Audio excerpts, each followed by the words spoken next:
मौला, चाहे जिस तरह से भी गुनाह करते हैं अल्लाह मानते हैं मौला, अल्लाह हमारे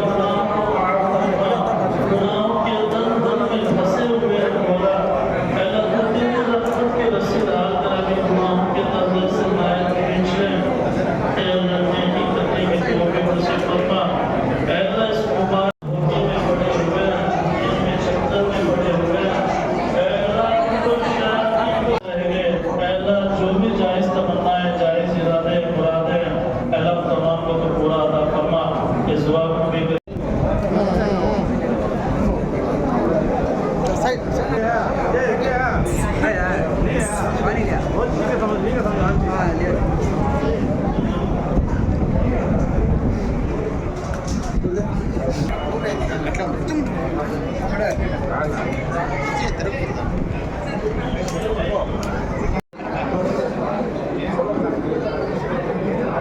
దయ, ధర్మం, దానం, వీటితో పాటు శాంతి, సహనం, తోటి మనుషుల పట్ల వ్యవహరించాల్సినటువంటి తీరు, దానితో పాటు శరీరాన్ని ఒక క్రమబద్ధీకరించి క్రమశిక్షణగా ఉండాలనేటువంటి ఆలోచన, ఇవన్నీ మేళవింపు చేసుకొని ఈరోజు ముస్లిం కుటుంబాలు రంజాన్ పండుగని అతి పవిత్రంగా భక్తి శ్రద్ధలతో నిర్వహించడం అనేటువంటిది ఆనవాయితీ.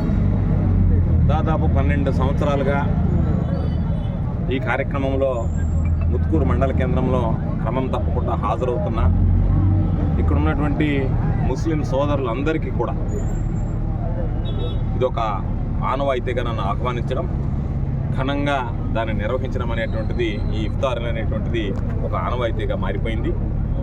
ఈరోజు ముస్లిం కుటుంబాలకు సంబంధించి మహానేత వైఎస్ రాజశేఖర రెడ్డి గారు 4% రిజర్వేషన్లు అందజేస్తే జగన్మోహన్ రెడ్డి గారు అన్ని విధాలు అండగా నిలవడం జరిగింది. ముస్లిం కుటుంబాలన్నా, ముస్లిం సమాజం అన్నా అత్యంత నమ్మకం, విశ్వాసం కలిగినటువంటి వ్యక్తులు అని చెప్పి ఈ సమాజంలో ముద్రపడ్డటువంటి వర్గాలు. అందుకనే గతంలో అనేక సందర్భాల్లో ముత్కూరు గ్రామానికి వచ్చినప్పుడు గ్రామంలో ఉన్నటువంటి వాళ్ళు పలు సందర్భాల్లో ఒకే ఒక కోరిక. ఇక్కడ ఉన్నటువంటి రహీంబాయి దగ్గర నుంచి ఉన్నటువంటి ప్రతి ఒక్కరు విష్ణు ఆధ్వర్యంలో అనేక సందర్భాల్లో నా దగ్గరికి వచ్చి, అయ్యా మాకున్నటువంటి శ్మశాన వాటికి ఏదైతే ఉందో దానిని కాంపౌండ్ వాళ్ళు నిర్మించి అన్యాక్రాంతం కాకుండా చూడండి అని చెప్పి కోరడం జరిగింది. వైఎస్ఆర్ కాంగ్రెస్ పార్టీ అధికారంలోకి వస్తే తప్పనిసరిగా పూర్తి చేస్తామని చెప్పి మాట ఇచ్చి జగన్మోహన్ రెడ్డి గారు ముఖ్యమంత్రి కాగానే, వైఎస్ఆర్ కాంగ్రెస్ పార్టీ ప్రభుత్వం అధికారంలోకి రాగానే శాసనసభ్యునిగా, మంత్రిగా ఆ రోజు ఆ కాంపౌండ్ వాళ్ళు నిర్మించి ఈరోజు ఆ స్థలం అన్యాక్రాంతం కాకుండా కాపాడగలిగాం. అదేవిధంగా ముస్లిం కుటుంబాలు ఉండేటువంటి ఎక్కడున్నా సరే వాళ్ళకి సంబంధించినటువంటి సిమెంట్ రోడ్లు కానీ, డ్రైన్లు కానీ, త్రాగునీటి వసతి కానీ అన్ని విధాలా కల్పించాం.